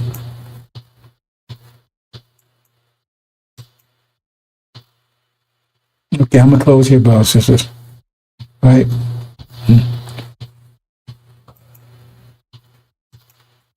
Yeah, I'm way up for what I expected. So hopefully I'll get a full version of my brothers and sisters that goes all of these. Trying to show you their weapons they use on us. That's why we are in the situation we are. Aside from the fact they've been our ass for 400 years. Keep us criminalized with electricity. Make sure we don't have enough. Keep us confused by keeping demons mixed in amongst us. Keep us on edge, hostile towards each other. Keep us locked, pushed, crammed in with each other. These things just going to happen like that, bro. So their purpose, that's their purpose. Democrats and Republicans. Who the Democrats the ones said three-strike law, wasn't it? Couldn't do all that stuff. Who said the project and all that stuff. They both aren't on it. It's just they come from two different angles. They both ain't on it. Hope you understand, brothers. Hopefully tomorrow I go into all those in much more detail. Okay? These are all of the weapons. So you got, I talk about confusion, I didn't get the education, I didn't get the Christ, and then talk more about your weapons.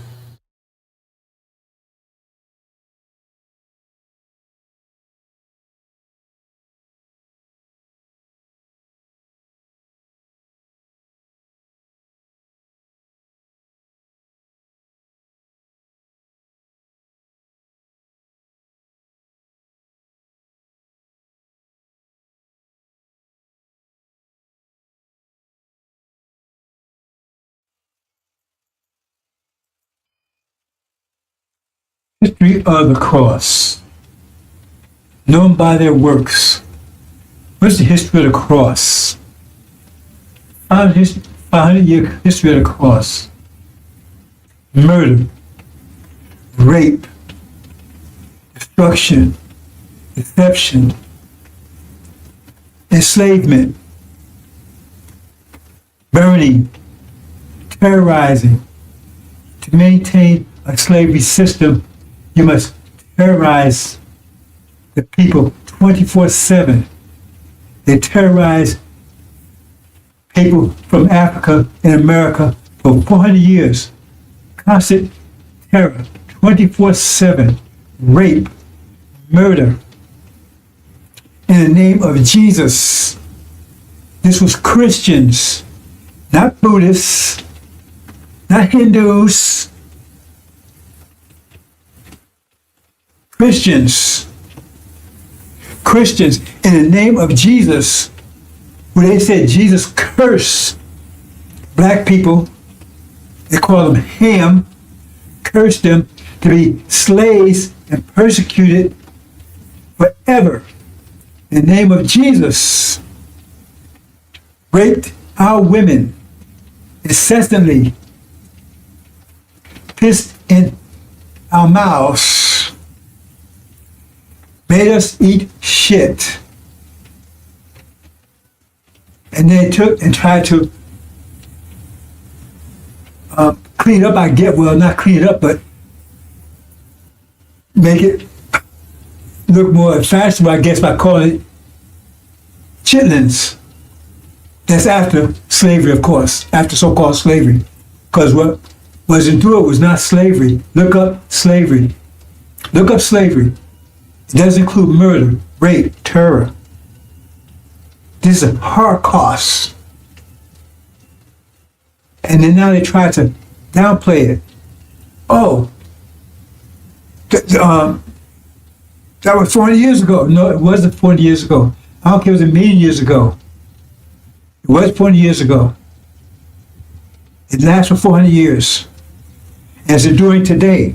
They took everything away from the slaves. Everything. Their name, their culture, their families, their religion, their minds, everything. Fed their children to alligators as alligator bait. And then they talk about what's going on in Gaza when they did 1,000 times worse. What's going over in Gaza now is simply just a miniature version of what they did. What they did was far worse than what's going on in Gaza. Gaza's bad. It's genocide. What they did was far worse and much longer. That's the legacy of Christianity. Murder, rape, disease. They wiped out the native population with genocide and disease. Smallpox blankets, knowing they was full with disease. Herpes, syphilis, gonorrhea from sleep with animals. So-called common cold was not common. Didn't exist here on this side of the world until they brought it here. Murder, rape. When they was raping out women, there was a cross hanging from their neck. And again, they taught black, and this was God's will. God's will. The enslavement of our people. And they continue on even today. That's the legacy of Christianity, the cross. So where's your rap sheet? Every time they arrest one of our people, your rap sheet, what's your rap sheet? How are you going to judge people for murder when you're guilty of murder beyond imagination for hundreds of years? Hundreds of years. Theft. You stole this land and murdered its people. And you crushed the native people here. When the braves would go out hunting, you would come into the camps like cowards and kill the women and smash the children's brains out on the hooves of your horses. This is the legacy of Christianity. That's the legacy of it. The question is, if instead of Columbus coming here, Dracula came here, Beelzebub, Wolfman, Frankenstein, Satan, and they all came instead of Columbus. What could they have done that Columbus and those that followed him did? Satan is the God of this world. That's the God they're serving. They have known him by their works. What are the works of Christianity? What are the works of Christianity? Where's the works of Christianity?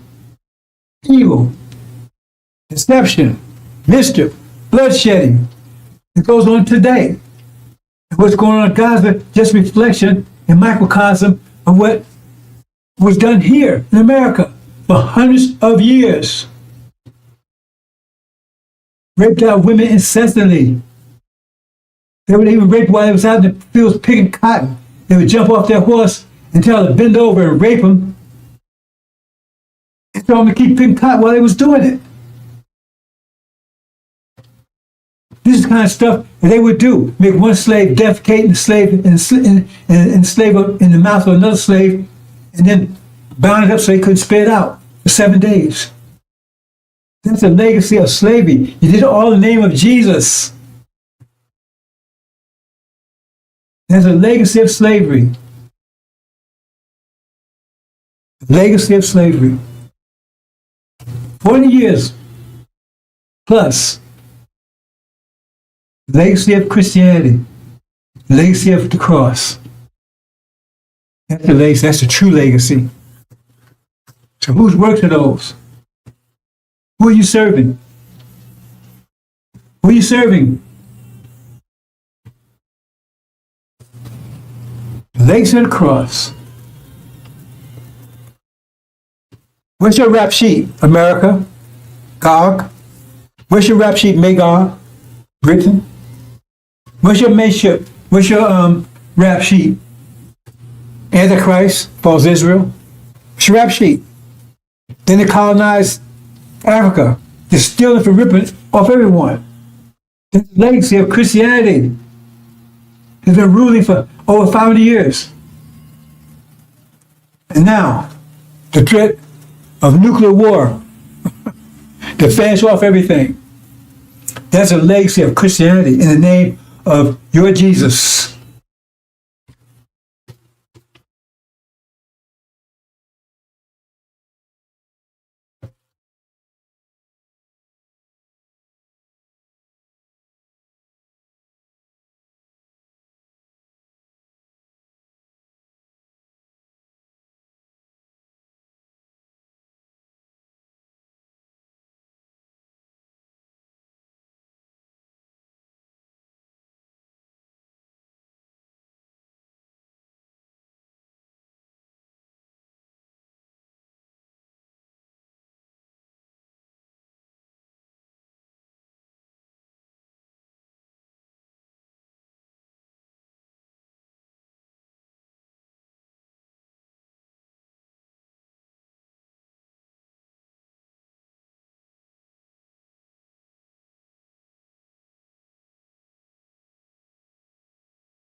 Hi, Assalamu alaikum, sisters and brothers. Sulaiman Rahim here, Veteran of Covenant. Okay, brothers and sisters, it's been a year now, and we're finally home after 40 years in Arabia. I'm reporting to you from Arabia. Finally home after 40 years, right? And so we've been here a year now. When there was an agreement made, a former slave master, he said, we had a choice, stay here or leave, right? So we chose our inheritance, Arabia. So we left. And half the original people decided they wanted to give up their inheritance and trade it for a place in America in reconciliation with their former slave master. That's their choice. They chose, said, we don't want to go over to Arabia. We don't go to where it's sand and all that stuff. We want to stay here in America. We've been here all our lives, been here 40 years, born here, right? And you know, we can make peace with our slave master. Okay, so they decided to stay. And so after a year, right, we get reports of how things are going over there. And it doesn't sound too good. How things are going over in America with their reparations. Because they was given, they got 6 states, I believe.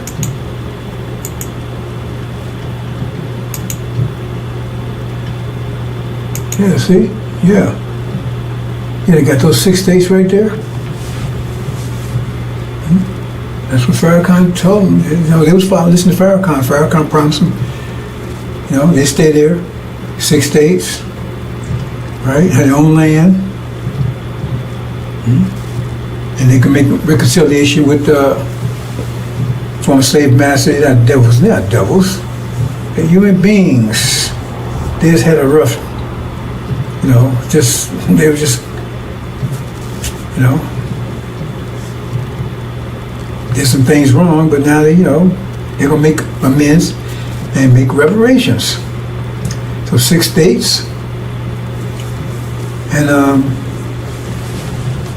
in addition to that, they gave everybody $1 million. Everybody stayed $1 million.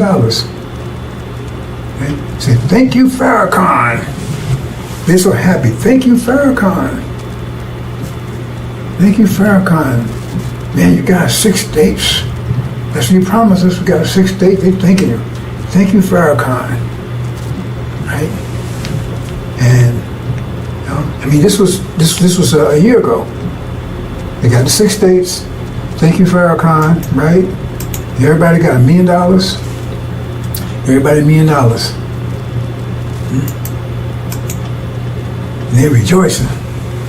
Oh man, they're so happy. Hey, we came, man. We made it. We got America, man. We got reconciliation for a master. We got 6 states. Everybody got $1 million. We're all rich. That was a year ago when we left. Okay, so we're in Arabia. They're still back there in America. And now we're getting reports a year later. This was the way it was a year ago, man. They were so happy. They were so happy. Right? And now we get reports of what's going on right now. Let's see. Oops, it says a power failure. Great power failure in those 6 states. Power failure. And it's just those 6 states. Right? So, and now they have big and massive, they came asking to turn the power. Well, why can't they do it? Oh, Farrakhan didn't train anybody. He was telling you about 6 states, he never prepared you for them. So nobody knows how to do it.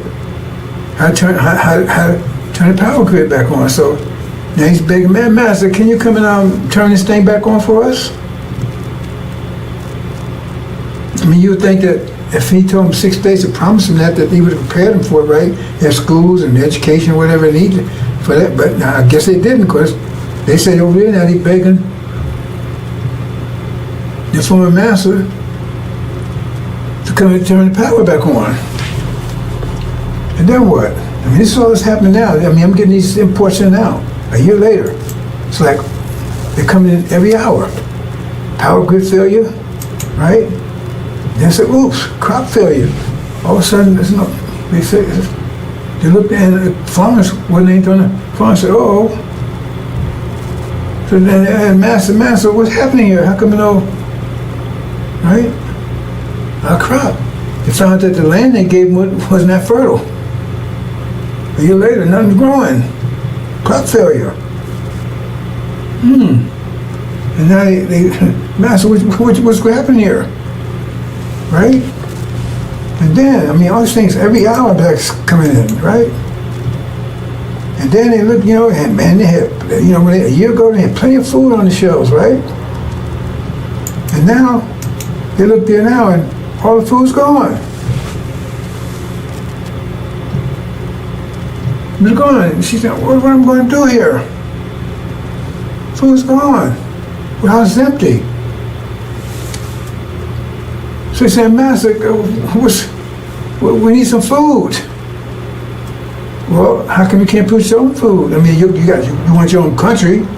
You got your own states. That's your country. Then you run it. What are you calling us for? Right? So they've been praying. And then, oops, no fuel. There's master, no fuel there. Well, you got to buy your fuel. You got to produce your own fuel. What you calling us for? You got your own 6 states now. What you calling us for? Go and get some fuel. You got money, right? You got your own states. So you got to get your own. What you calling us for? You said you wanted your own, so now you got it. And you got your reparations, so we don't owe you anything anymore. We don't owe you anything anymore, so what you calling us for? We don't owe you anything. You said you agreed to 6 states and $1 million per person. You took that instead of your inheritance, what you call the Abrahamic covenant, Arabia. You know, your brothers and sisters, they left, they took, that was offered to them, they took it. And you said, no, I want this instead. So now you got it. So what you calling us for? Oh, no communications. Oh, man. No communications, right?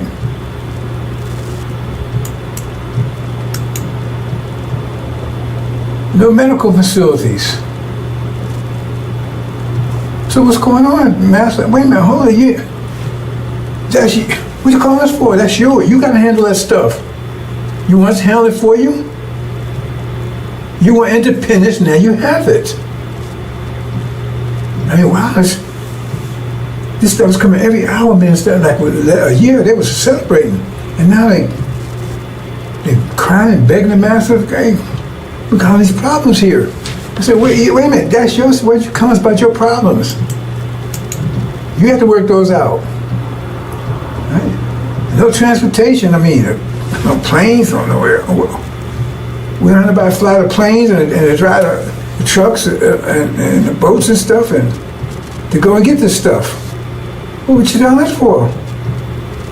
You wanted this, you got it.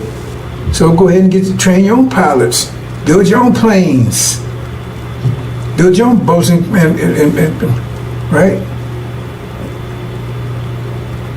You see what I'm saying? Transportation, build your own trucks. What you calling for? Yeah, Master, we see this. You said you wanted 6 states, you got it. You want $1 million per person. That was the reparations. So then if you never pay people to take care of this, how's that our problem? You're independent now. You're really free now. Oops, no fuel, the gas station's empty. I can't drive, eh? And no gas.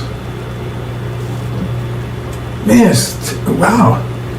All this stuff happened in like For a year, they thought that everything was great, and all of a sudden everything ran out. So I guess what happened?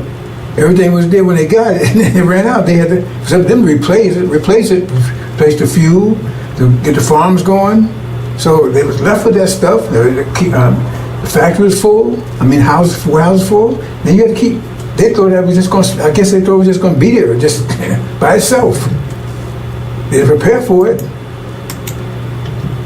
See, and they ain't trained any engineers and scientists and architects and stuff. They ain't, business. They didn't train anybody.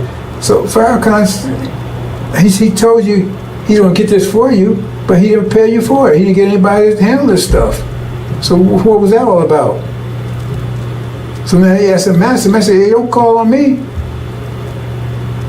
You was here, you had it when you was here with me. You said you want independence, you wanted reparations, so you gave it to you.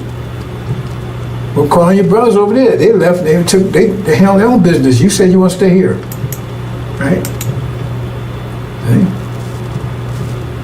You don't have any professionals or technicians, scientists, doctors, none of that. See? That's what, because if you're going to set reparation, you should be preparing for that, right? So if he was telling you about reparation, you should be preparing for it. If he said God said that's where he's going to get you, so if God told him he's going to get that for you, then he should, like when God told Noah there was a flood coming, to only build an ark, so he started building an ark. And so you should start preparing for the 6 states and the reparations, but apparently you didn't. And so now, it does say, look, hold it. We want total separation. Look, we don't want you to call us no more. We don't want you to call us no more. Because you're wearing us. You want your own country. You got your own land. Right? You got money, $1 million, all this stuff, right? And so now we got to protect your money and everything too? No, you have to really create your own money. You have to do all these things, your own wealth, not ours. Right? So we're going to cut you off from that too. It's all economics. So they go and tell it. They tell all the people all the white folks, right? Because all the black folks, now all the black folks is either in Arabia or in those 6 states. That's the solution. You had to be one way or the other. There couldn't be no integration, all that kind of stuff. That's the deal. You just said one or the other. So all the black folks are there, ain't no integration, all that kind of stuff, right? Black folks are there, one or the other, so they're there. So they said, okay, right? So they just say, we're going to take that money because we don't know what y'all doing over there. You have your own money, you have to find your own wealth. So what they do is they tell all the white folks, say, protect your money, right? Transfer your money into gold. Transfer all your dollars into gold. Right? Now remember, they gave everybody $1 million a piece. So everybody got $1 million a piece, right? And so they transfer it to gold. And then what happens is that what they do is they start just printing money. White folks just start printing money. You understand what that means? That's inflation.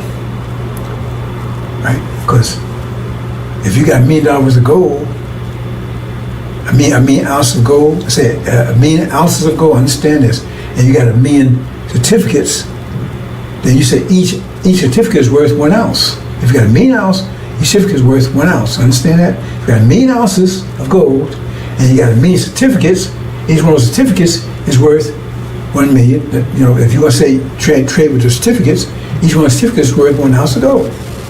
Right? But if you take and print, you say you got 1 million ounces of gold and you got 1 million certificates, each one. But say you print twice as many certificates, you got 2 million. Well, then each certificate is only worth 50 cents now, because you got to connect that to the gold. Well, you print 4 times, then each one is worth a quarter. So the more you print, the less they worth, because those certificates has to equal what the gold is. You understand? So the more you print money, the less, right? The less they're worth.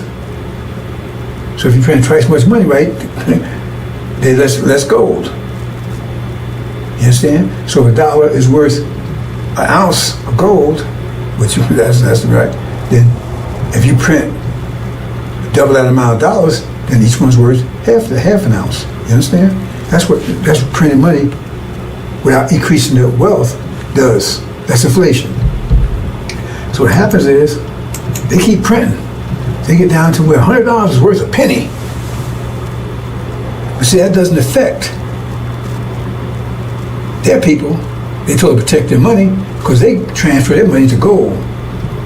So gold still has its value. It's just the dollars don't. It still got the same amount of gold. But the dollars, they get down to a penny. So you can't buy it. You had $1 million, now your $1 million worth of $5. That's all it's worth. $1 million. Hardly worth anything. Hey, that's our money. You gotta have your own money, you control your own wealth. You can't keep coming at us what you're doing. And you think they wouldn't do that? Yeah, you been a Gaza lately? You see what happened to the trees they made with the so-called natives? Kept telling me you had a forked tongue because they kept making trees with them, then they broke the trees. And took their land and genocide and everything else. But no, they wouldn't do that to you. See? Because now you have, your money's worth nothing. They haven't lost anything. Because once that money's worthless, it's no good, right? Then you burn it up, throw it away, it's worth nothing. The people still got gold. And even if they take it, hold on to money, hope to increase again, they're just using a different certificate, using another form of money. So it's still worth nothing. That $1 million you had, you was all happy with now, is probably worth maybe $1. So you can't buy anything with $1. Plus the economy's collapsed because everything is failing, and you don't know how to repair it. You don't have the communications. You don't know how to do any of this stuff. You don't have to engineer, build a house. You don't have to do anything because Farrakhan didn't. Right? He didn't prepare you. He told you he'll give you 6 days. He told you, listen to me, right? So now you're broke, and your economy is gone. You have no food, no electricity, no power, anything. Right? It's not their fault. They gave you what you asked for. You saw out your inheritance for that. And then they closed the border. Because you're going to try to get back into America now. We want to come back in, Master. No, we don't want you back in here. We sorry, we want to come in. No. That's what you chose. You stay there. They closed the border, so you can't get back in here. You can't get back in America, into what you can call your land now. Swaziland or something? Farrakhan. Maybe call it Traveland. Farrakhan. Named after Farrakhan. Right? So they close the borders, you can't, because now you're hungry and everything else, your money's worthless. Oh God, come back, Master, I come back work for you, I work for Popeyes, I do anything you want. No, remember, now blacks, either they over in Arabia or they in that land. There are no blacks in America, in places, just in that land, that you 6 states. And now you're starving, you ain't got no, your money's worthless, nothing works, and they close the border. Right? And then you see Master, you on the phone, you talking to the guy that you kept treating, help you. Hey, we finally got rid of them niggas. Finally got rid of them. Finally got rid of them. See on the phone. Yeah, it worked. We sold them no reparations. We sold them that used car. You turned the miles back and everything else, and they bought it. See? They could have had a BMW. They could have had a Lamborghini. They sold that for a BMW that looked good. Damn thing didn't work. And now they're starving, living in tents.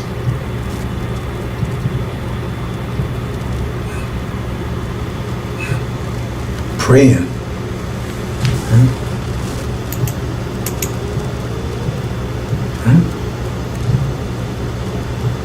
So what? Then what next?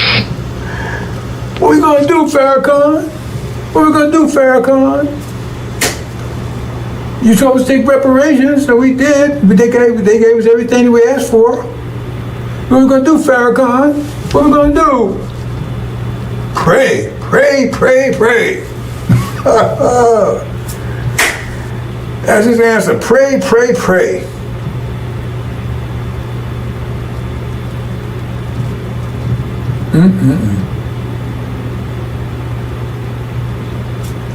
That's your reparations.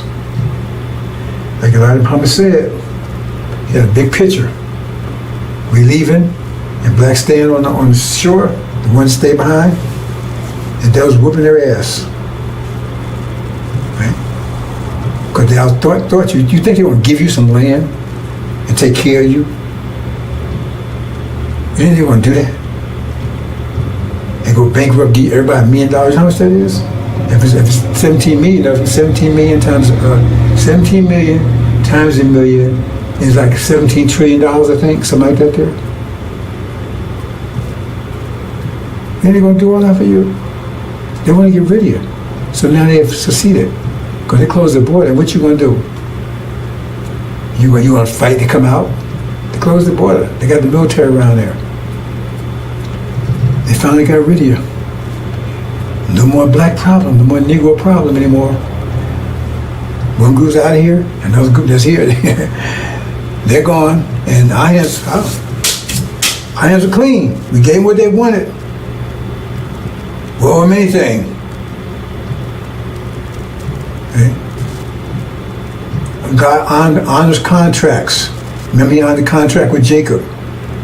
Esau sold his birthright for a bowl of soup to Jacob, when it was Esau's inheritance, and God honored it.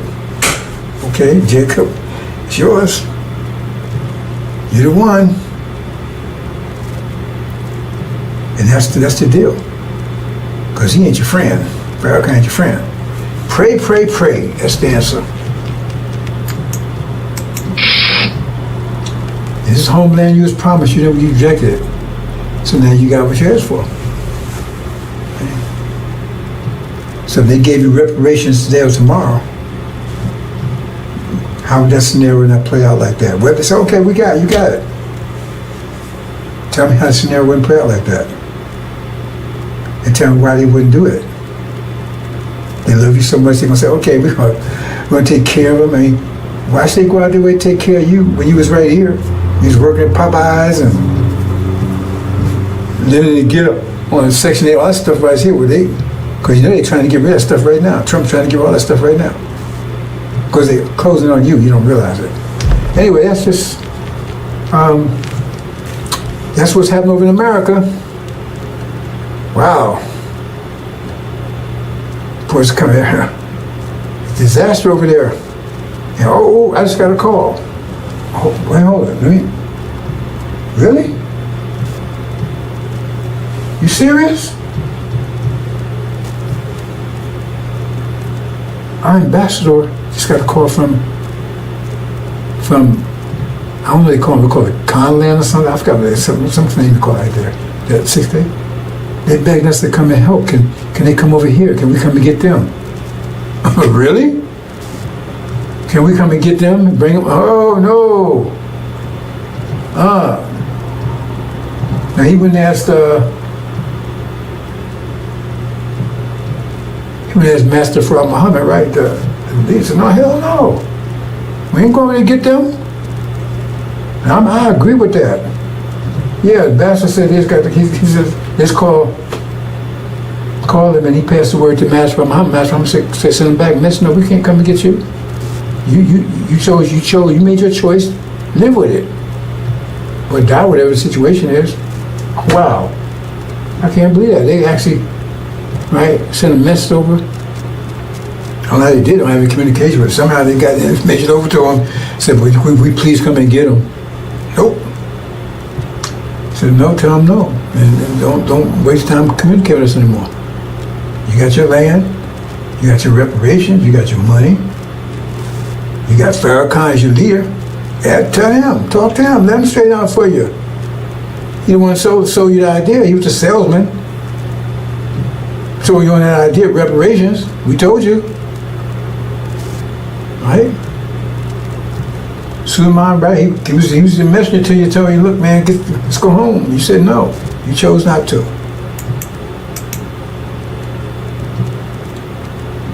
Okay, bro, since that's a sad story. But I guess that's it. Is that it? Oh, so they might get any more reports on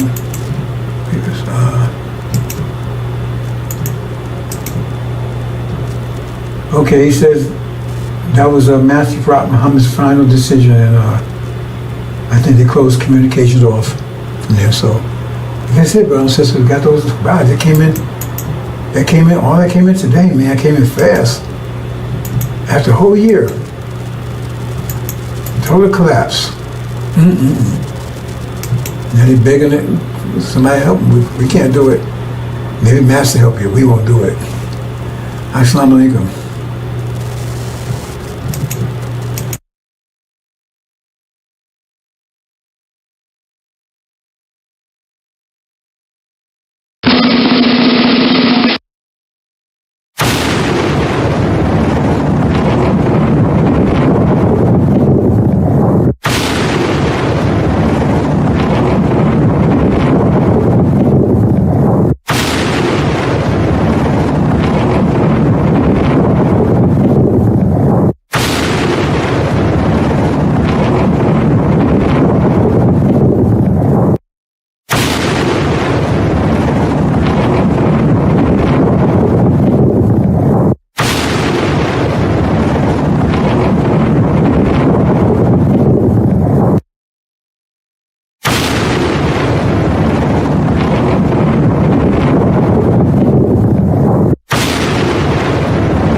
Update, brothers and sisters, got another late report in that they said, well, if you want to come and get us, well, we at least send them some food.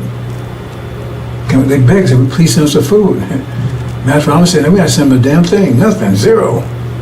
He said, please just send some food. No, I just got that in. He says, if you can't come and get us, please send us some food. He says, no. He refused. That's the report. I just got the information from the ambassador. He said, they sent that, and he's read to me. He says, no. He said, please, just please send us some food. He said, no way. You made your choice, case closed. Okay, just got that in, brothers and sisters. Assalamu alaikum.